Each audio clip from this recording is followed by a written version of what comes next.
Now, just for a real quick introduction, we have Sarah down here, and she's rolling back and forth. Remember, she already picked up a thin layer of powdered color when we entered the powder box. She's rolling back and forth to melt the surface down completely. Remember that down here we are entering a glory hole, it's a reheating chamber approximately 2,300 degrees Fahrenheit. Again, you're more than welcome to check out the museum wherever you like. If you have those questions, though, you can always raise your hand or shout my name.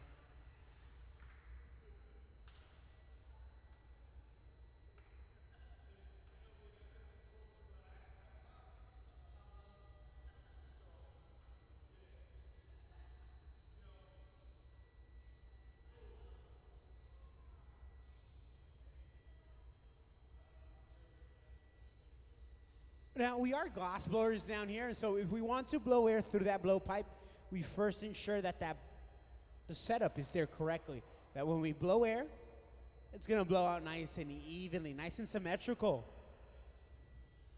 Now Sarah's using a wet padded newspaper. She's controlling the glass. She's cooling down the surface as we prepare to blow air through that pipe. Down on this end, we have Gabe Feenan standing by. Now look at that, Sarah's just blowing air right now. This is the actual glass blowing part of glass making noise. You can see that bubble expand ever so slightly.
So we are creating a constriction, a break-off point. So Sarah down here is using a tool called the jack. She's squeezing down both plates.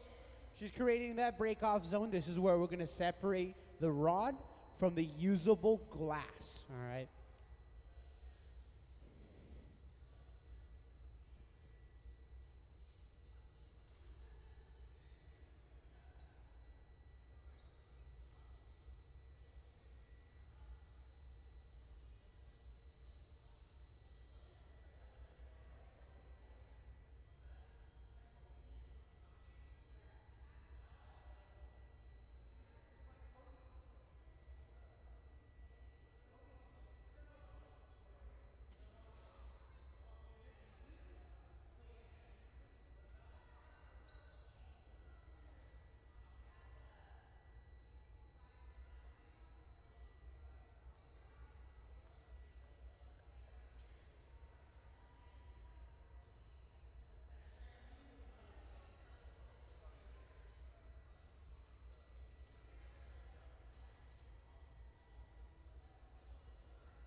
Now, if you're joining us now, welcome to the Museum of Glass. I want to thank you for joining us. Our visiting artist is Oben down here with the white t-shirt. He has designed this piece down here. Now, originally, when he's first making the sculpture, it can take from 3 months to a year to make it completely out of ceramic. Once he's happy with all the details, again, that can take a long time, he then makes a rubber mold, and that rubber mold is down here on this right-hand side of the pedestal. Once this is complete, we will then pour beeswax on the inside, and that's how we get it, the piece that we have on our left-hand side. We then wrap it in plaster. Then the wax is melted out, leaving us with a cavity. Now, this mold that we have down here is being heated up in our oven on our left-hand side at 920 degrees Fahrenheit. On our top screen, we're gonna get some images of what we are going to make here today. Just so we can get a little bit more, a better idea, yes, this is what the final piece will look like, but this time it will be made completely out of glass. And we can see some pictures right here. Remember that Oben will be having a lecture here at the museum tomorrow at 2 o'clock, and we can slide through some of his recent work. And this is what we're essentially going to be pursuing here today at the Museum of Glass. Of course, we have a very wonderfully talented crew to achieve these effects. The molds are preheated for a couple different reasons, can give us a longer working time. We've already created a break-off zone for our glass. And you can see Ben just came out of our glass furnace that's located down here. This is where all the hot molten glass is being pulled out of. It's approximately 2,100 degrees Fahrenheit. And when I open this door, it can oftentimes look just like a red inside. But again, there's so much more happening. We'll focus back on the glass that's going on down in the center. Again, as we slide through our images, my name is David. If you have any questions about what you are seeing here today, you can shout my name or raise your hand. I'm more than happy to answer any question that you might have about the glass making process you are seeing here today. Remember that the top balcony is a place where we have a bunch of handmade glass art all made here at the museum, but it's also one of the best places to view the live glass blowing demonstration. The way that this museum works is that artists from across the world in our local community apply for a residency here for this museum. If an artist is chosen, we give them up to 5 days to work with our professional crew. We pay for your stay in Tacoma. We pay for as much clear glass as you could possibly want. All the artist needs to do is bring the ideas they wish to pursue. So we're pretty much Disneyland for artists. To us, your background does not matter. You can be an engineer, architect, designer. You can be a glass blower. You could have never worked with glass before. To us, it doesn't really matter. We are here to push the limits of glass as an art form. And Oben has been making these molds, pushing the limits of glass, which is the reason he's been granted with a residency here at the museum. I do want to introduce the crew that we have working here today. Starting off, we do have Gabe. He's one of the glass makers. We also have Sarah down here. When we have Ben joining the Museum of Glass Hot Shop crew, we also have Nick over here. And this makes the Museum of Glass Hot Shop crew, not to forget, Sayuri down here. This team is considered to be one of the best hot shop crews in the world. And I also want to point something else about who's on the floor. When the glass is done, the way that you can tell if glass is handmade, hand-blown, handcrafted, is that there's always residue left behind. And even on this sphere we see here, on the very bottom, there's marks, the break-off mark. When the glass is complete, we do have a state-of-the-art hot shop here in front of you, but we also have a state-of-the-art cold shop where we work on polishing and grinding any things that might be on the glass. So on the floor here, we also have Kristen Elliott down here. Kristen is a professional cold worker, and she's considered to be one of the best cold workers here, not in the country, but also the world. She's incredibly talented, works with numerous artists around the world. Now, her job is to get rid of any sharp edges or imperfections that might be in the glass.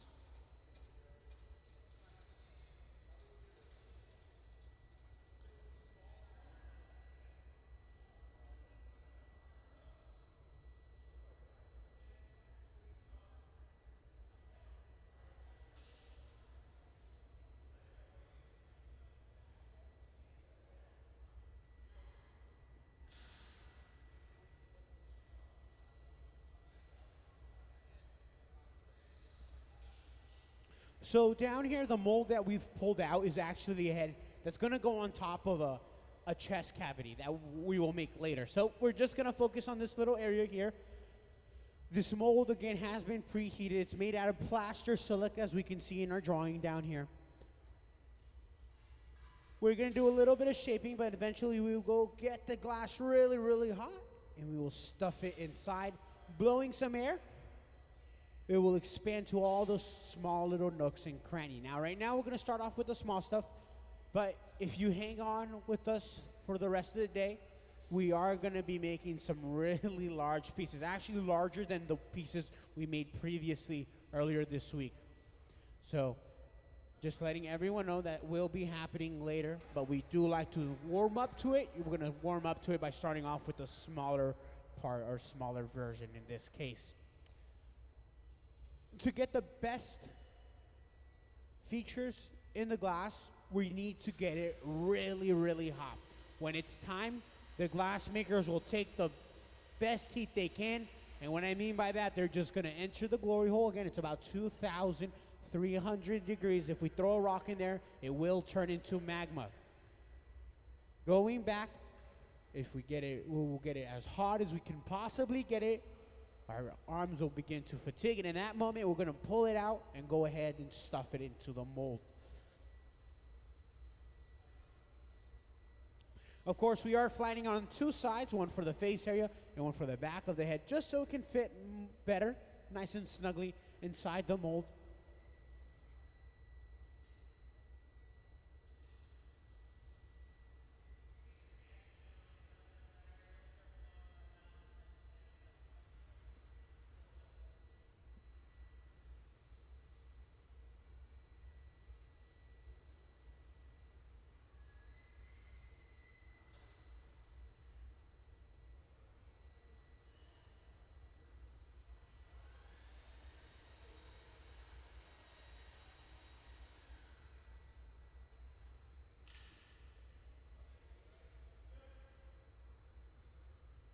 All right. Well, we also have a cap that will go on the very top. When we begin to blow air, the glass always wants to take the path of least resistance, so it's going to want to blow up. Instead of doing that, we're going to place this metal plate on top. We're going to force the glass to fall into all the nooks and crannies.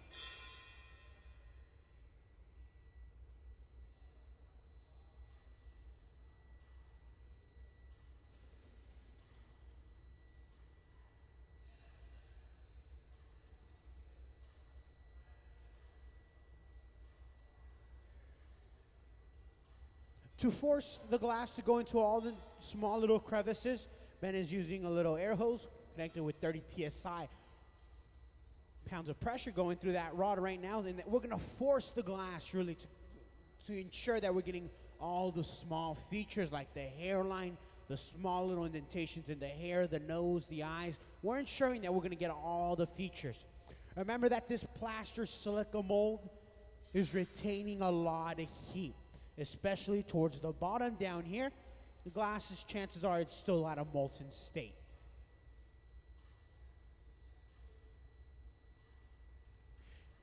As we continue to work on this piece here in a little bit, we're going to continue to blow air. I do want to let you know that this piece is going to be broken free, and then it's going to be carted to the back of the museum. Depending on the thickness of the glass, it can stay in a cool down oven. In a annealer, we have a bunch of annealers out here in the hot shop. They're the ovens that you see all around. Depending on the thickness of the glass, they can stay in one of those annealers for a couple hours, a couple days, or a couple weeks, all depending on the thickness of the glass. This piece is quite thick, but also that plaster is also retaining a lot of heat. So this piece will be cooled down slowly for about 10 days, 2 weeks essentially. So we'll stay in an annealer, it's going to stay in there, and we won't notice, or we won't see what the piece will exactly look like until 2 weeks, until we break the plaster away. As this is cooling down on our top screen now, we are going to play again the images of what the final piece will look like when it is complete. So on our top screen,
Check that out. This piece is now cooling down.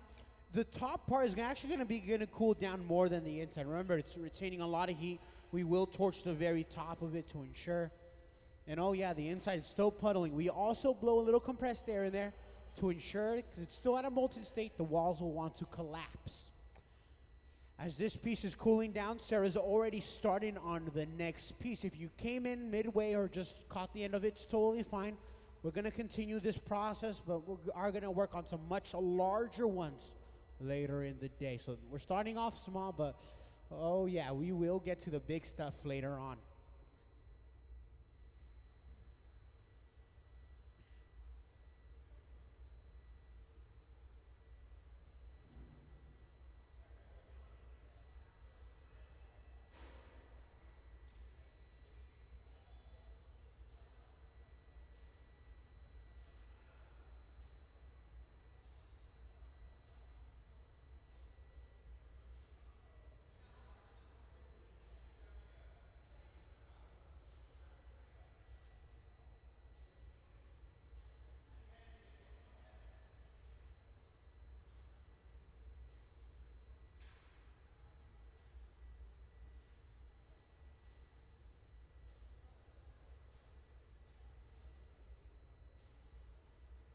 So again, if you're just joining us, we are going to be making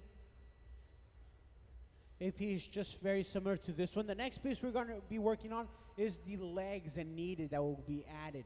It's going to be a little bit bigger than what we have, but after that mold, we will get to the big stuff. Again, you're more than welcome to check out the gallery, check out the store. It's a beautiful day, so you can always check out the Chihuly Bridge that we have here, and you can come right back to the museum as we start up the next couple pieces. As this piece we are preparing to cart off to the back of the museum, I do want to introduce some of the major pieces of equipment that we have here, just so we can understand where this glass is being pulled out, what it is, and what equipment we're using to continue to work with it.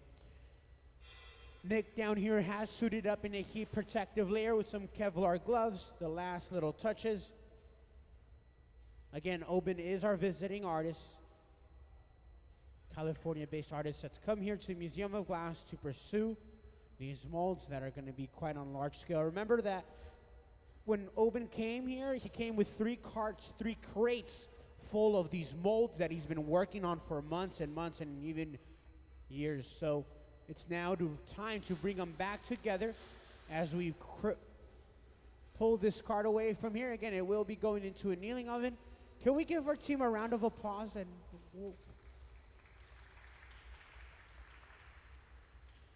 all right, so if you're joining us, we are going to start this back up again here on a little larger scale. I do want to start off by introducing some of this equipment that we have down here. I'll start off by introducing the glory hole. This is a reheating chamber. It's about 2,300 degrees Fahrenheit. And it's extremely hot in here. The longer time we spend inside this oven, the hotter the glass gets. As a piece gets larger and larger, we'll open more of these doors to accommodate the size. Now, if you're sitting in the first couple rows, can you feel that heat? Oh yeah, you're lucky. I haven't even opened the other side yet. But it does get quite hot in here. Right now, during the winter time, it's the best time to be a glass blower. It is cold outside, but down here we are staying nice and warm. Very similar to this oven that we have here, we also have a furnace. There is no glass in here. Remember that. There is no glass. If we want to grab glass, Sarah's down here. She's stepped in front of the glass furnace. She's dipped the rod inside of our pool of glass that we have inside here at the museum. We have 2 furnaces, both holding approximately 1,000 pounds of molten glass. Notice that Sarah's always turning that rod to keep the glass on center. We have a quick diagram here so we can explain what's going on really behind this door. So when I open it, it just looks red and orange, right? It's kind of hard to understand what's going on inside of there. As the 1,000 pounds of glass, we are burning natural gas here at the museum. That is our burning fuel.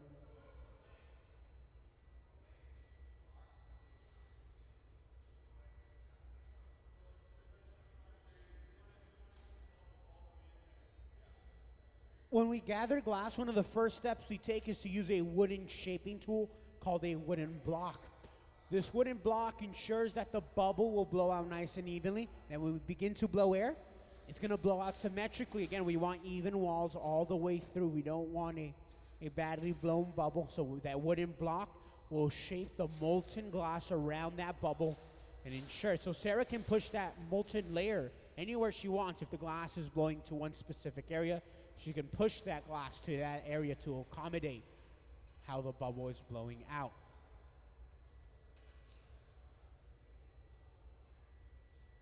If you're wondering a little bit about Sarah, she is a professional maker down here at the museum with over 17 years of professional experience. She's joining this team.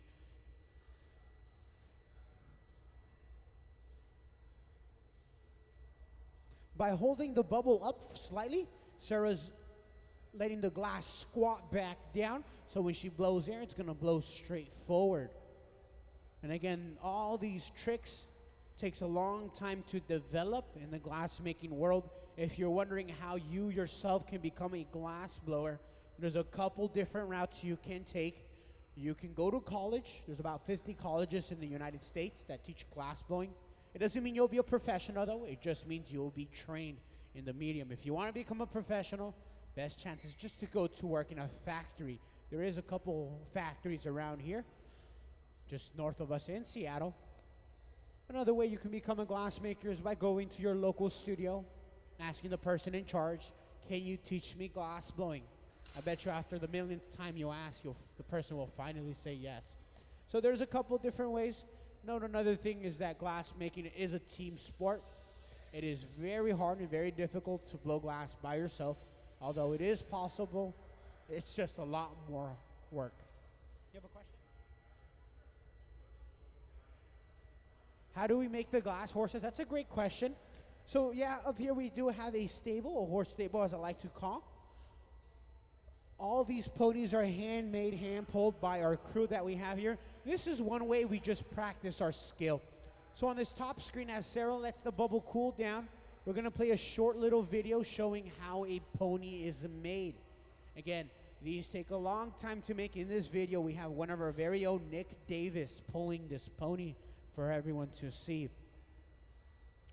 And these ponies do take time to be able to make. I can definitely say that because the horses that I pull are still looking like warhogs. They don't have that horse shape yet, so I need more practice, but as you can tell, the crew that we have down here is incredibly talented.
The only way to get a pony is for a glass maker to give you one as a present or gift. It can also be swapped for services.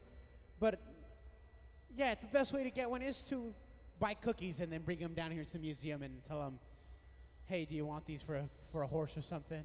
So that's the best way to get one, or just become best friends with the glass maker. When you are given one, it is considered good luck. But if a glass maker does sell you one, it's considered bad luck.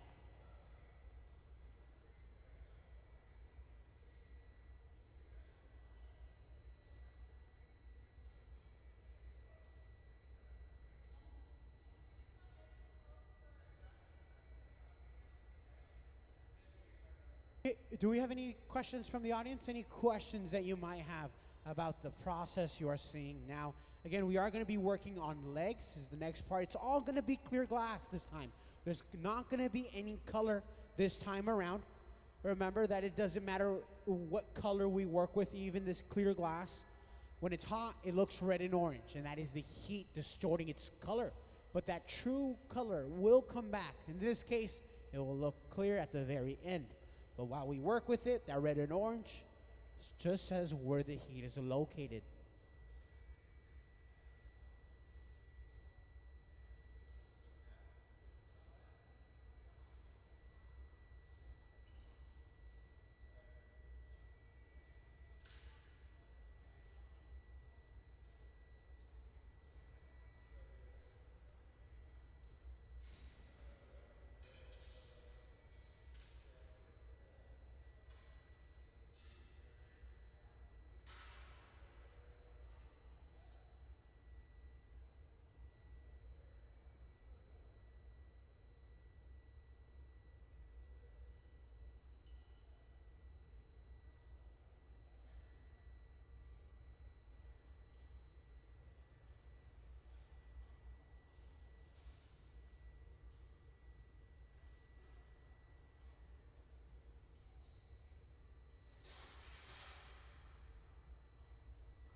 So a little bit about what's going on down here. We are shaping the glass. I do want to take a step back and introduce the soda lime glass that we melt here. It looks like a little ice cube pellet looking form. This is the glass that we melt here at the Museum of Glass. We can see that this furnace on the left-hand side is running a little low on glass. We are now getting ready to charge the furnace to fill it up with more molten glass. The glass here will be placed into that furnace. It will be melted. Every hour or so, we're gonna charge that furnace. So that's gonna be going down on that left side. I just wanna let everyone know that this glass that we melt here is specifically formulated for offhand glass making, which means it's made to stay at a molten state for a longer period of time, which gives us a longer working time.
Bubble out and then snip it free.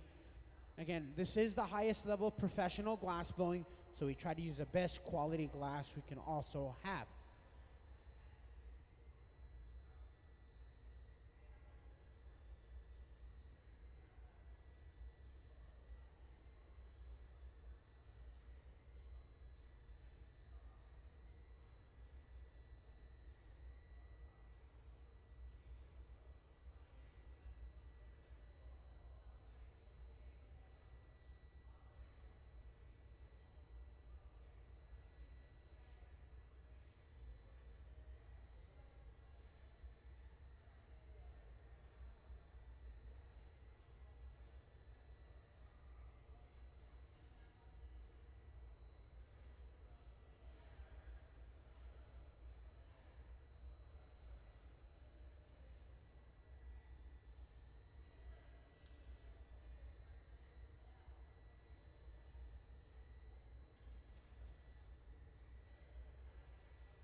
And here we go. The mold is being pulled out right here. Again, the plaster mold's been heated up at 920 degrees Fahrenheit.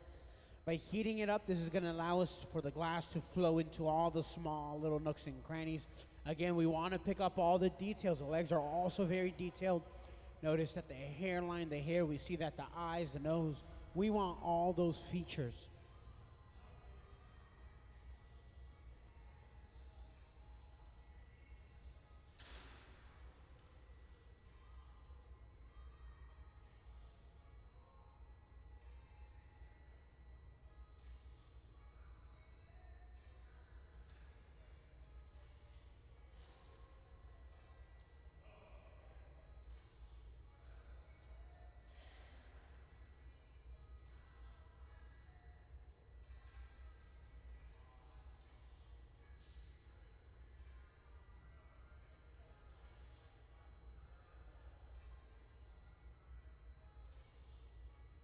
Look at all this teamwork that we have going on. Sarah's standing by, preparing to blow air through the blowpipe. Down here, Gabe is turning the rod. We have our gaffer, Ben, down here, and he's thinking about what's the next step. What needs to happen for this piece to be a success? Glass blowing is all about teamwork. Teamwork makes the dream work here in the hot shop floor. When you're making something like this complicated, this large, you really do want a team minimum of 3 people. But here today, our team will consist of 6 different people having their hands in this piece at one point or another, essentially. It is possible to blow glass by yourself. We always get that question, is it possible? Yes, it is, although makes the glass making process so much more difficult and complicated. There is glass makers around the world that do it by themselves.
Now, this is the heat. Ben is going to get it as hot as he can possibly get it.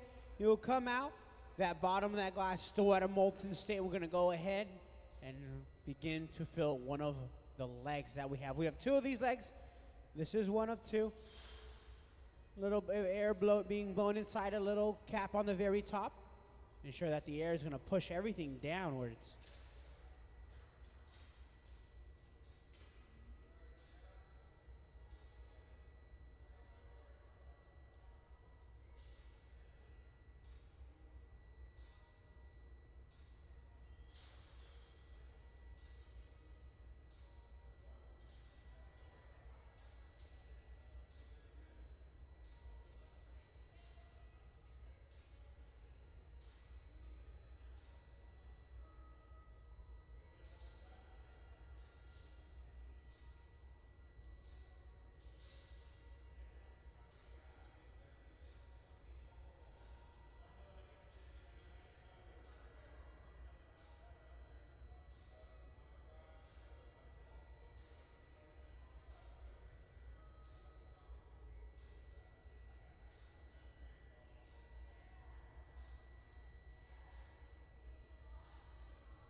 As this piece is getting ready to be broken apart, on the top screen we're going to play the images of what the final piece will look like, and our AV crew is going to stop on one of the images that has legs on them, so we can understand that that is what the team is going after. So on our top screen now, after we prepare to break this piece of free, we'll play some images. We're remaking the constriction down here by touching with a cold tool. It's going to ensure that it's going to break off in that given area.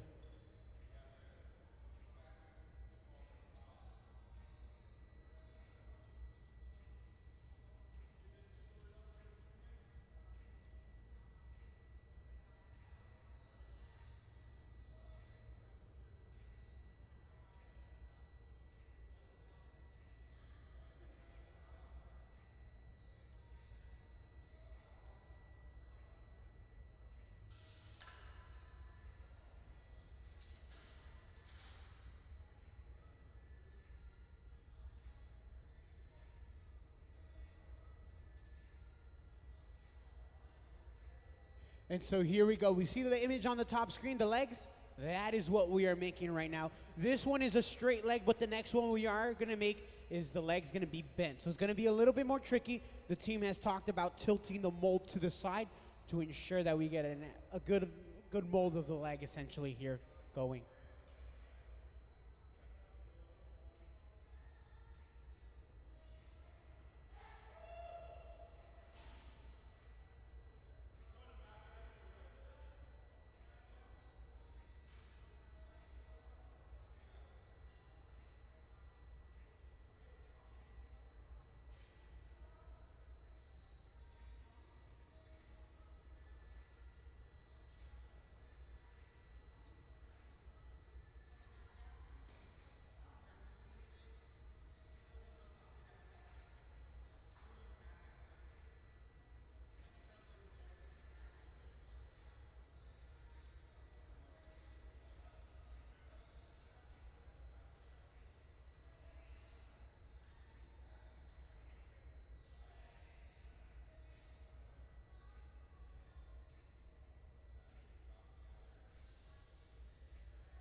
So right now, the surface of the glass right now is cooling down very rapidly.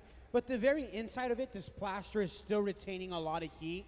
And that is not, it's not cooling down evenly. So we're torching the very top, keeping this nice and warm as that bottom is cooling down.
So we are pouring a little bit of glass on the inside. The reason we are doing this is, remember that Oben has a lot of time already put into these molds. This is over a year work, over a year of his hard work designing the piece.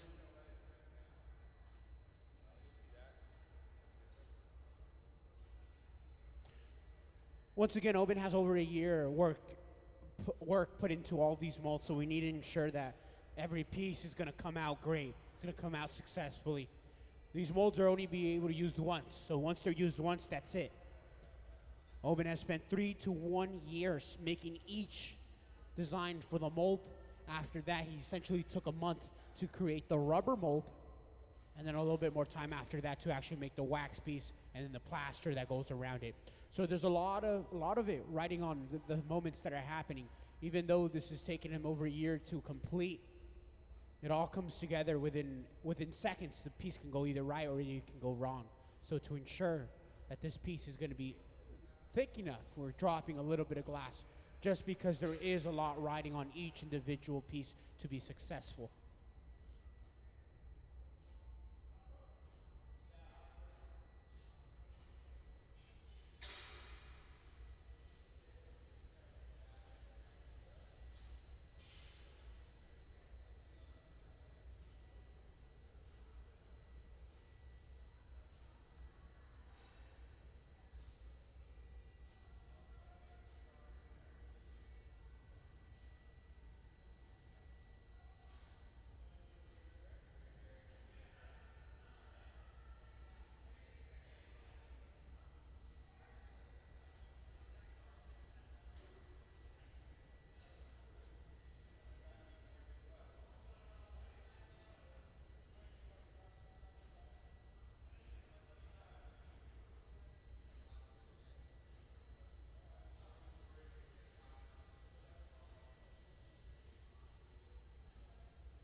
All right, well, remember that this piece is going to be slowly cooled down in the annealer that we have sitting in the very back of the museum for 2 weeks. For 2 weeks, this piece will slowly be crawling its way back to room temperature.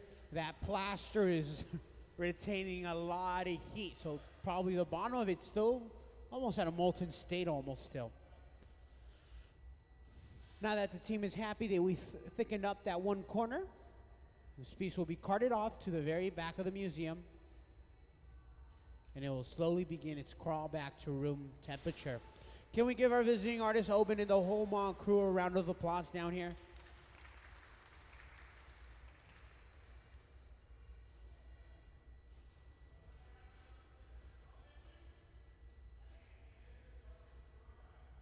And if you're just joining us, You can stay in your seats. We're gonna go ahead and start up another piece. We have one leg down. We're gonna go ahead and do another one. This one was the easier one since it was straight. The next leg is bent, so that's gonna make an additional challenge for the mock crew. Luckily, we do have one of the best groups in the world. We'll start off with Sarah down here. She's rolling back and forth on the steel marver table. We are gonna be working with clear glass here today, no color, but notice even with clear glass, it will still look red and orange. That is the heat in the glass that you are seeing. By rolling back and forth on this marver, Sarah's essentially sucking the heat out of the glass. She's preparing to blow a small little air bubble. She's cooled down the sides, but not too much the tip. So when she blows air, the bubble is going to want to shoot forward. And here we go with a little bit of air. She places her finger over the blowpipe, and the air rushes forward, and it pierces a small little bubble, eventually expanding that small little bubble. Sarah will do a little bit more shaping, a little bit more cooling of the surface, and then we will let that cool down. We will enter the furnace once again for another layer. If we want to make something large, how we will make something today, we will just take multiple dips, multiple times where we enter the furnace for different layers. By layering the glass, we can essentially make a giant piece in this case. Down here in our furnace, I've talked a little bit about it, but it's melting about 1,000 pounds of molten glass. And inside it is being heated by natural gas. That is the fuel that we burn here at the Museum of Glass. I know when you enter the museum, you hear a buzzing sound, a whirling sound, right? Does everyone hear that weird white noise in the hot shop? That is the blower we use here at the museum to push all the oxygen needed to build up the heat. Natural gas is a low burning fuel, so we need a lot of oxygen rushing forward.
So the glass down here we are going to use later in a different project. We are breaking up. We brought them up to temperature, then we're just using some compressed air. This is what's happening to the glass when we're finished with it. We rush the process by blowing air, but essentially this is what happens to all the glass that doesn't get annealed.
You sit down, rolling something straight.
Real quickly, down on this left-hand side, our boy Nick down here is charging the furnace. This furnace is running a little low on glass.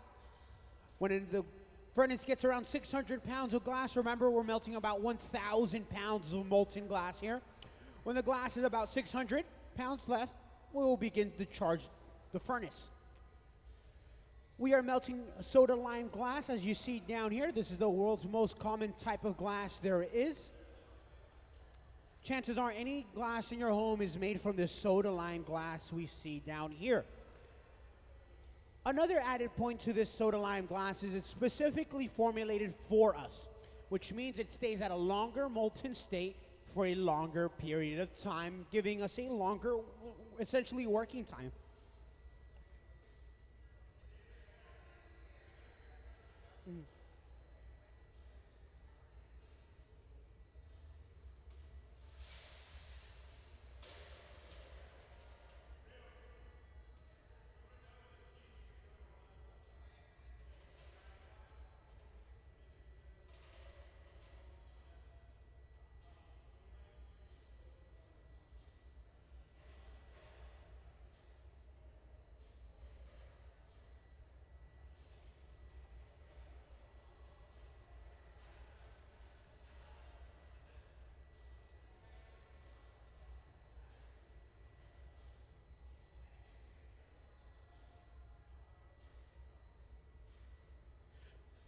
Right now, we are letting this bubble cool down. By letting that bubble cool down, we are giving ourselves the ability to gather more glass, but also maintain more control when it's time to gather.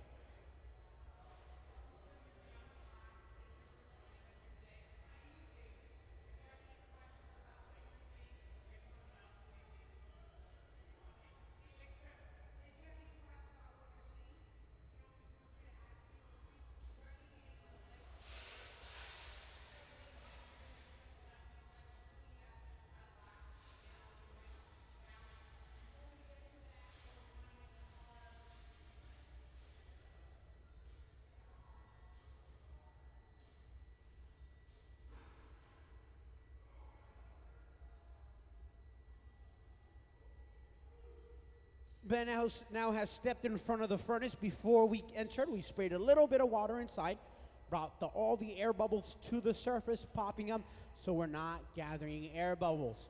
Ben dipped the rod inside of the hot pot of glass. He's turning, and that is a gather of glass we see there. Notice that Ben is continuing to turn the rod. That is to keep the glass on the rod. If he stops turning it, the glass will begin to fall to one end, and it can ultimately end up on the ground.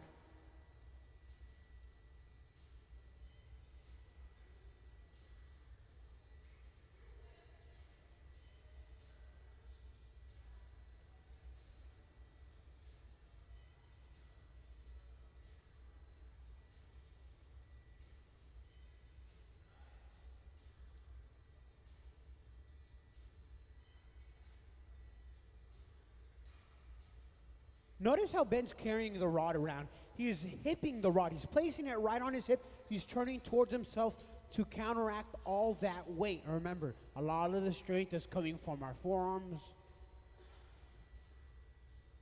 But as we continue to turn that rod, we are fatiguing our body out a little bit more.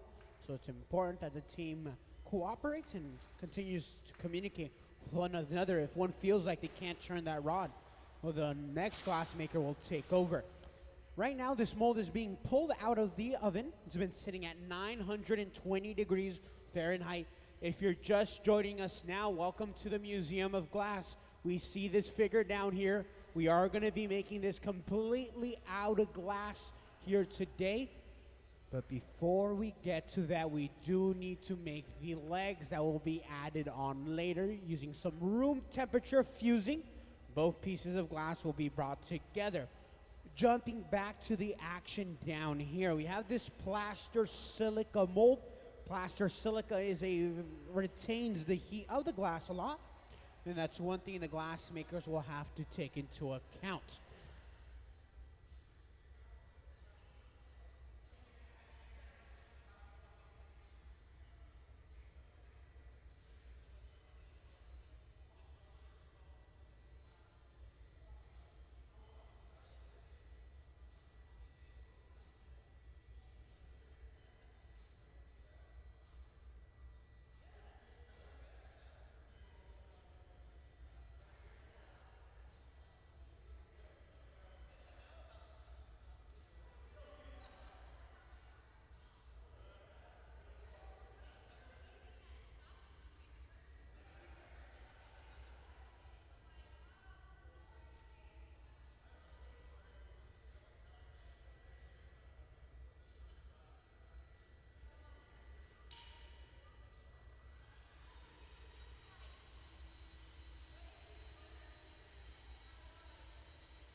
Do we have any questions from the audience?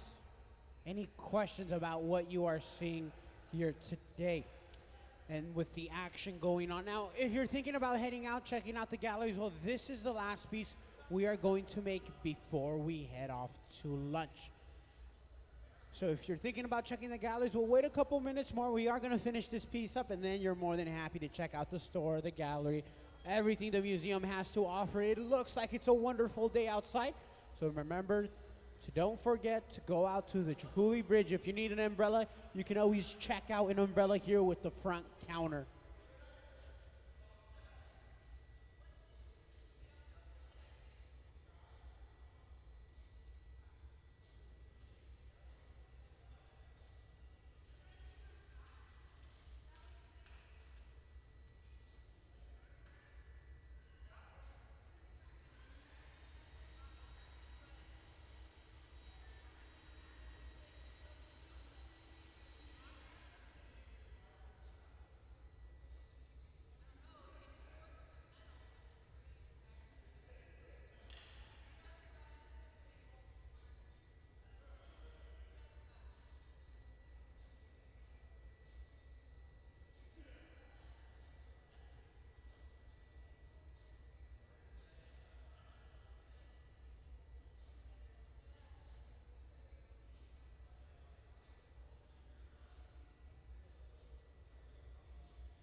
Taking all these measurements to ensure that the piece is going to fit into the mold.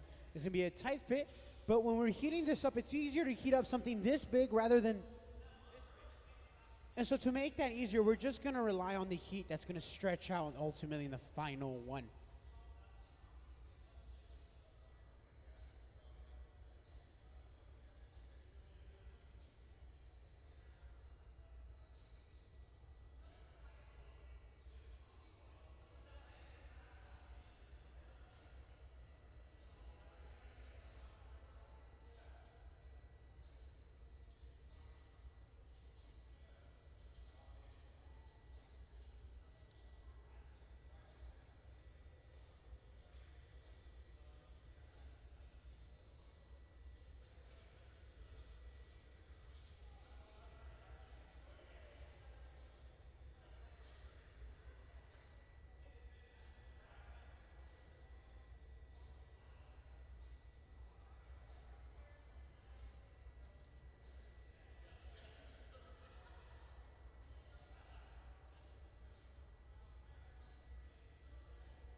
Look at all this teamwork that's going on. We are using a wet pad of newspaper to control the glass, to shape it. It does need to be a little bit more or less wide essentially here. So we're stretching that glass, pulling it forward, making sure we have a nice thickness all around.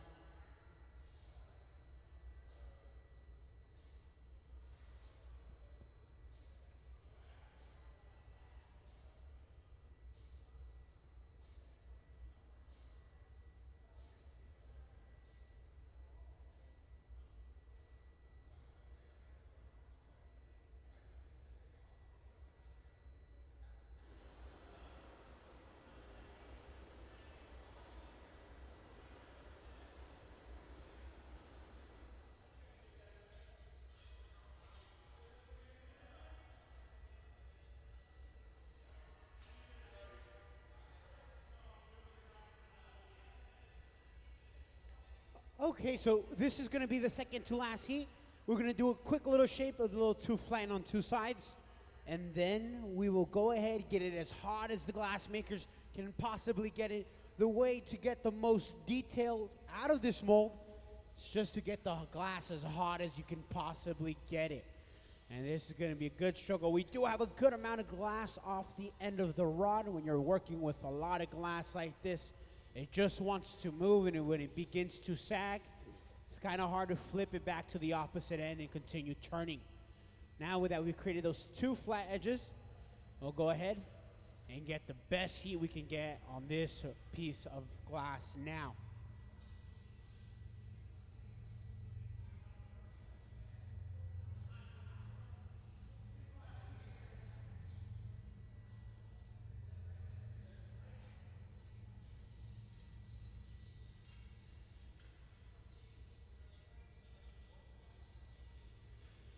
As Oben continues to get it nice and hot, again, he's going to get it as hot as he can possibly get it this time around.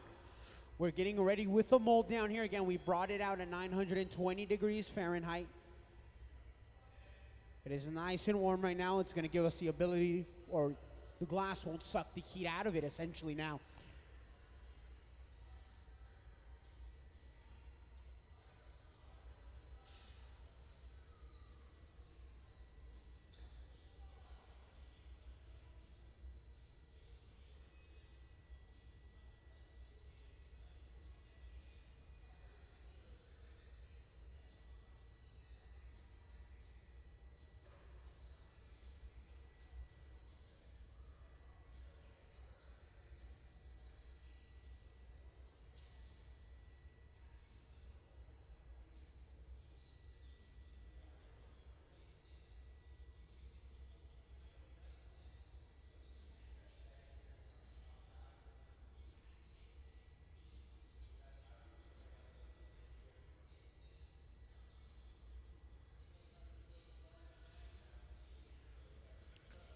Right now we are compressing 30 pounds of air pressure going through that blowpipe. We're ensuring it's going to go blow to all the small little nooks and crannies on our top screen here. As the team continues to let it cool down, we are going to get some images of what the final piece of artwork will look like.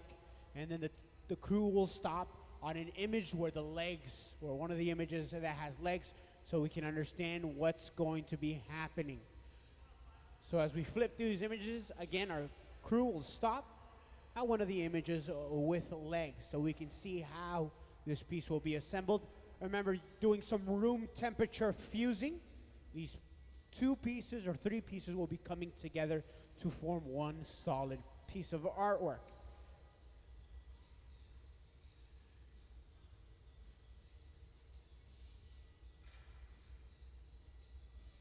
Now notice that the bubble keeps blowing towards this area. The reason we're putting this cap is because the glass takes the path of least resistance, which it will blow wherever it's hotter and it's easier for the air to expand. If we don't place this metal bar right here, the glass is just going to blow up rather than push down. So this is going to ensure we're going to get nice, clean, crisp designs.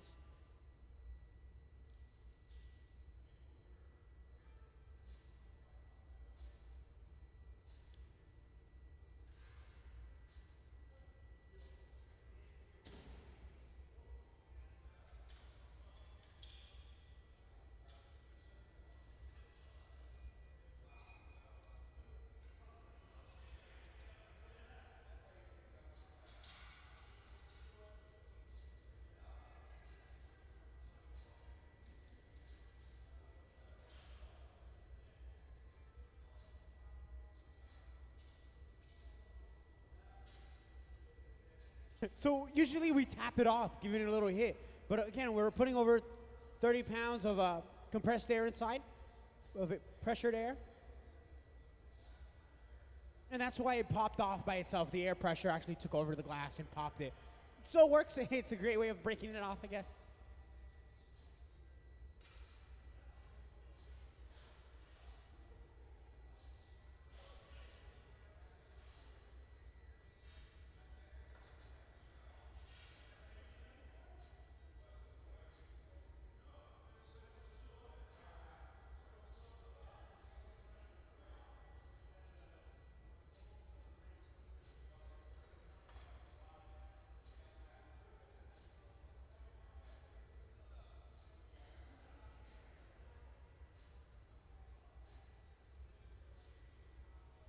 The top part right now is cooling down rapidly. It's being, the air around is cooling it. Now, I want to say a little bit about something that's going on with this piece. We're thickening up one of the corners. Remember that Oben has spent almost a little bit over a year designing, creating the actual piece first made out of ceramics. That takes anywhere from 3 months to years. Oben's actually been working on these pieces for 2 years, designing them. After he's done with it, he will then make a rubber mold. After the rubber mold, a wax mold is made.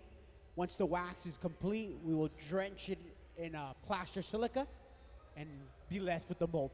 This is years of work and dedication that Oben has brought to the museum. He came to the museum with 3 crates full of molds that he's been working for months on end. These pieces, it's really a make or break deal.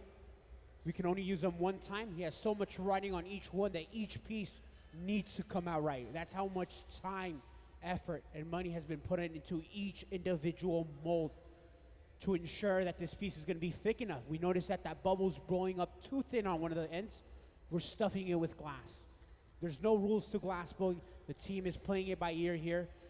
We're ensuring that each piece will blow out and come out perfectly, as best as possible.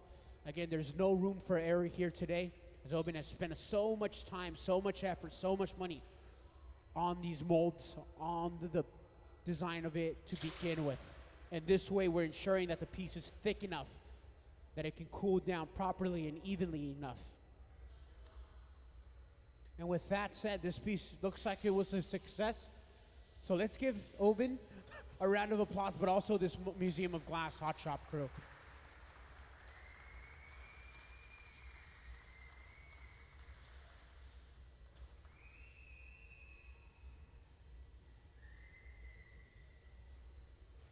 This piece is now slowly cooling down. The next step is to bring it into an annealing oven.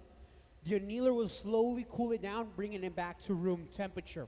Depending on the thickness of the glass, it can stay in the annealer for a couple days, a couple hours, or a couple weeks. So this piece, however, it is quite thick, but also the plaster is retaining so much heat that we're gonna add that into the account.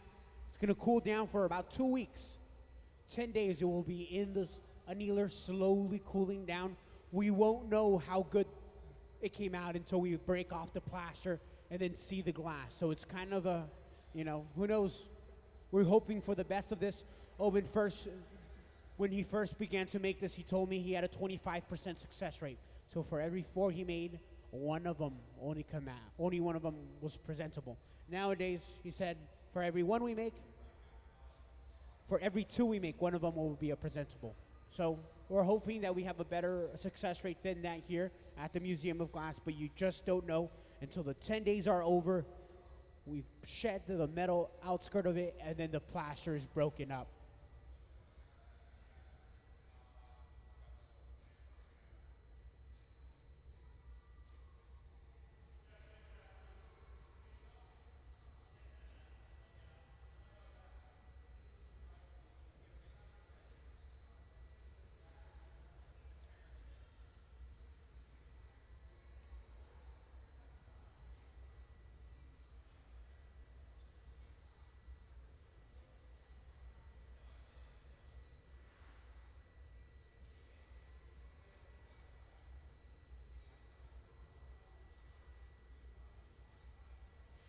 Now this very top part is being exposed to the air, and this is what's cooling down rapidly.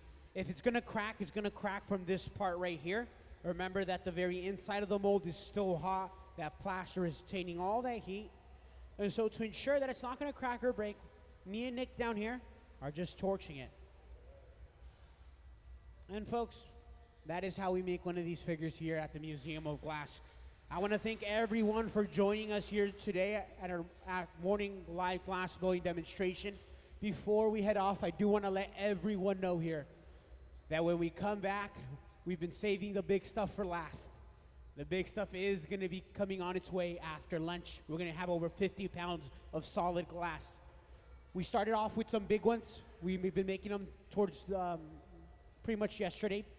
But we're gonna go even bigger than that. We've even brought out the biggest pole we have out here on the museum hot shop floor. We call it the flag pole. It's being heated up in a pipe warmer right now.